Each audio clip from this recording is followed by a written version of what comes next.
네, 강정원의 종가 공략주 시간입니다. 오늘도 강정원 본부장님과 함께하도록 하겠습니다. 어서 오세요. 네, 안녕하세요. 네, 반갑습니다. 자, 매주 저희와 월수금 함께하고 계시고요. 발빠른 수익률 창출을 위해서 종목들 제시해주고 계십니다. 이틀 안에 제시한 날의 종가 기준 대비로 인해서 장중에 플러스 3% 시에는 승처리, 종가 기준 마이너스 3% 시에는 패처리가 되고 있고요. 목표 수익률에 도달하지 못했을 경우에는 무승부 처리가 되고 있습니다. 승무패 누적 전적으로 기록하고 있는 상황이고요. 투자 포인트, 목표가, 손절가 여러 가지 매매 패턴들 제시가 되고 있으니까요. 참고해 보시면 좋을 것 같습니다. 자, 지난 시간에 제시하셨던 종목 결과 먼저 확인해 보고 시작해 보도록 하겠습니다. 자, 지난 시간에 제시하셨던 종목은 크루셜텍이었고요. 장중 고가 8,390원 기록하면서 저희 보유하도록 하겠습니다. 자, 그동안의 종목들 잠시 살펴보도록 할게요. HS사이언스, 유니트론텍, 한미반도체, 오가닉티 코스메틱과 녹십자랩셀, 그리고 금비, 에코마케팅, 웹젠, 쇼박스, 인크로스, GMB코리아, 한세실업, 인바디, 아이센스, 에이블CNC, 크루셜텍까지 현재 29전 11승 11무 6패. 한 종목 보유로 저희가 좀 처리를 하도록 하겠습니다. 자, 크루셜텍에 대해서 먼저 점검을 들어보고 시작을 해보도록 할게요. 어떠한 방법으로 좀 보셨는지요? 네, 크루셜텍 네. 스마트폰 지문 인식 개발 모멘텀이 부각을 제가 언급드린 바 있고요. 오늘부터 3월 2일까지 바르셀로나에서 모바일 월드 콘커런스 2017 전시회가 개최되고 있는 상황입니다.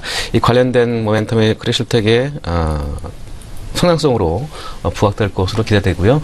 이 기간 동안에 한번 리바운딩 충분히 가능하다는 의견을 드린 바 있습니다. 올해 실적 기준 대비하지 말고 일단은 이 관련 모멘텀을 좀 근거로 해서 지난해 실적이 워낙 좀 안 좋았기 때문에 9,300원까지 기술적인 측면을 염두하시고 대응하시는 의견 드린 바 있습니다. 9,300원까지 목표가 제시해 드리겠고요. 손절가 8,000원 준수해서 대응하시기 바라겠습니다. 네, 그래도 상승 모멘텀 여전히 좀 남아있는 종목입니다. 앞으로 살펴보시면서 목표가 9,300원, 손절가 8,000원 하회할 시에 정리하는 방향으로 이야기하셨으니까요. 이 부분 참고하셔서 포트 운영하실 때 많은 좀 도움이 되셨으면 좋겠습니다. 자, 오늘 종가 공략주에 대해서 미리 잠시 살짝 좀 들어봤었는데요. 이 종목이 인크로스더라고요. 지난 2월 10일에 제시하시면서 7% 넘게 급등했었던 굉장히 성적이 우수했었던 종목이었습니다.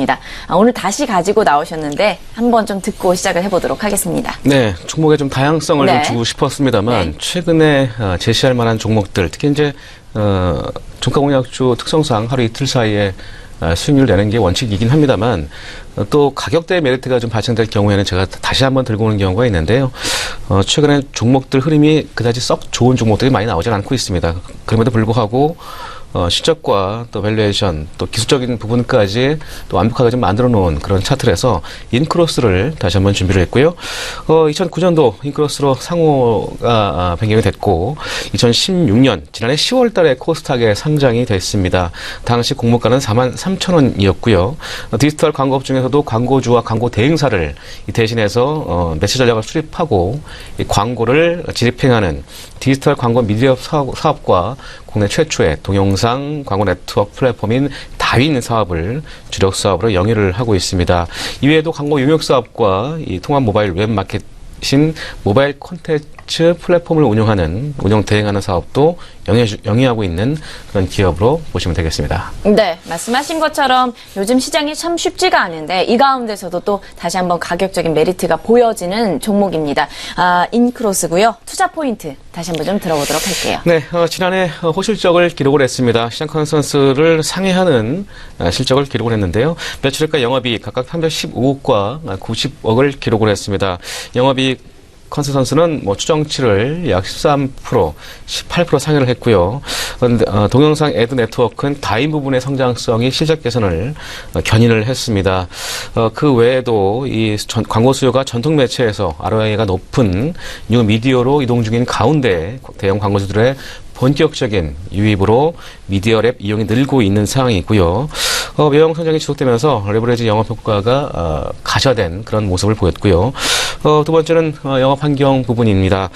인크로스는 현재 다윈의 신규 광고 상품 출시를 준비하고 있고요. 올해 상반기 내에 다윈 동영상 폼에서 신상품을 내놓을 예정으로 알려져 있습니다. 이 광고주의 요구의 사항에 맞춘 상품이고요. 나오게 되면 수익성에서 더욱더 긍정적인 그런 모멘텀을 보여줄 것으로 기대가 되고 있는 상황입니다. MBC와 SBS, 종편 채널과 CJ, EM 등이 공동 설립한 광고 판매 대행사 SMR의 또 공식 랩사로 선정된 것도 인크로스의 호재인 부분이고요. 그 SMR 콘텐츠는 네이버, TV캐스트 등의 이 플랫폼에 이동이 되고 인크로스가 지난 1월에 선정이 되면서 이 관련된 모멘텀이 좀 증가할 것으로 기대가 되고 있는 상황입니다. 또한 다인과의 시너지 효과도 클 것으로 보여지고 있는데 이 다인을 통한 이 플랫폼 매출 증가뿐만 아니라 동영상 네트워크 직접 보여에 따른 미디어랩 경쟁 강화력도 있다는 판단이고요. 다인은 올 1분기 중에 과금 방식인 신규 광고 상품 출시로 성장이 더욱더 가속화될 것으로 기대가 되고 있는 상황입니다. 또한 장기적으로도 이 미디어 랩의 캐시카우 역할에 기대되고 있는 상황이고요. 또한 그 다인의 이익 기여도 확대, 또한 2018년까지 매출액과 영업이익이 각각 20% 이상 증가할 것으로 기대가 되고 있어서 이 관련된 모멘텀이 올뿐만 아니라 내년에도 지속적으로 좀 이어질 것으로 기대가 되고 있는 상황입니다. 따라서 밸류에이션 매력도 충분히 크다라고 보실 수 있을 것 같습니다. 네. 올해에 대한 밸류에이션 매력도 좀 긍정적으로 평가가 되고 있다라고 이야기하셨는데 2017년에 있어서 실적 전망치 그리고 적정한 밸류에이션을 산정을 좀 해주실까요? 예, 상장 이후에 제가 공모가를 43,000원 언급드린 바 있었는데 올해 매출액은 480억, 영업이익은 110억, 순이익은 80억을 점하고 있습니다. 충분히 그만큼의 밸류에이션 매력이 있는 종목이기 때문에 공모가도 43,000원 한정이 된 것으로 보여지고요. 뭐 이후에 7만원까지 상승한 이후에 주가가 좀 급락한 모습을 보였습니다. 지난 2월 10일 제가 추천했을 때도 딱 현 주가 수준에서 추천을 했었던 부분인데 매출액과 영업이익 순이익 각각 30%와 20% 이상 증가할 것으로 기대가 되고 있고요. 현 주가 수준이 올 예상 실적 대비 PER 14배 수준입니다. 뉴 미디어 광고 업종 밸류에이션 20배를 적용했을 때 6만 원대의 밸류에이션 매력이 있는 종목으로 판단되어지고 최근 2월 16일 날 IR도 실시하면서 기관 투자 대상들의 관심이 좀 있을 것으로 판단되어지고 있는 부분도 투자 포인트로 제시를 해드리도록 하겠습니다. 자, 차트를 보면은 제가 목표가를 지난번에는 5만 원을 제시했는데 최근에 시장을 반영해서 46,000원까지만 일단 제시하도록 하겠고요. 손절가는 4만 원 하이시에 손절로 대응하시기 바라겠습니다. 네, 인크로스 현재 시각대는 43,700원대에서 움직임 보여주고 있습니다. 목표가 46,000원, 손절가 4만 원 하회 할 시에 정리하는 방향으로 조언해 주셨으니까요. 이 부분 참고해 보시면 좋을 것 같습니다. 자, 오늘의 강정원의 종가 공략주 시간, 오늘도 강정원 본부장님과 함께했습니다. 오늘 말씀 고맙습니다. 네, 고맙습니다.